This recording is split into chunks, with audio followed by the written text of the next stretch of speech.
Mm-hmm.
So the guy crashed his motorcycle.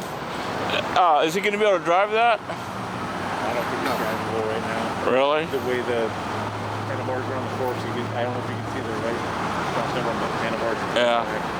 Yeah, and the way the right bar is pushed into the brakes, I don't think they'll be able to. Okay. So his car's damaged. He's injured. You guys still wrote him a ticket? No? I did. For what? It's between him and I, but it was for a license violation. So License violations? No license. he also received warnings too. Oh, okay. Warnings I understand, but tickets, you know, people, they wind up with thousands of dollars in injuries and damage, and then... I completely agree with you and understand where you're coming from, but on the other hand, though, there is contributing factors that lead to the crash, and there's also things like insurance that some people ride around here with no insurance. Right. So if a person with no insurance crashes into you, you're the one that's gonna, you know, you're gonna get a little bit worse in the long run because your insurance company now has got to fork over some money. Yeah. So I understand where you're coming from. We do have that wonderful, we have the ability to, he and I both, we all do have that ability to go ahead and, you know, have a little leniency on some, in a lot of sense, in our discretion. Yeah. Which we do. We try and make sure we issue some warnings and we not make it so painful. But then there are some things, license violations or some things that, that's just kind of the way it's going to be. So. Well, expired plates this time of year. Expired plates. We've been, the governor has set down mandates to where we've been asked to kind of give a lot of leniency towards that stuff because of the things with DMV, and that's completely fine. But then there also is some things that we're not. So. Yeah. Just kind of the way it goes. So. All right. You ain't got no other questions. I'm going to get out of here. No, I don't. Stuff working on. I don't. I just noticed that you gave him tickets, and I'm like, what? Well, one of them was a crash report. So basically, the really long one that looked like 3 trees that made it. Yeah. That's a report on basically what had happened through DMV. Oh, okay. And so with that, he has to file with DMV after that. And it's got all the instructions on it. Right. And it takes a lot of room. It's only one-sided. Oh, yeah. But it's got instructions how to fill out the paperwork through DMV too. Oh, okay. Yeah. Yeah, Portland just has a big square sheet or a rectangular sheet, and they give it to the, We used to have that 8.5 by 11 piece of paper. Yeah. And that's where you fill that out by hand. All of ours is a good portion of what we're doing is we have it on a computer.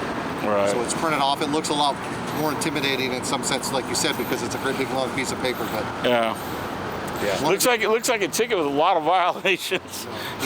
he only received 1 citation and he received 2 warnings. So. Okay. All right. Yep. Any other questions? That's it. Thank you. Have a good Have a afternoon, good man. afternoon, sir. Yep. So they're both field training officers. And I'm going to go use the bathroom.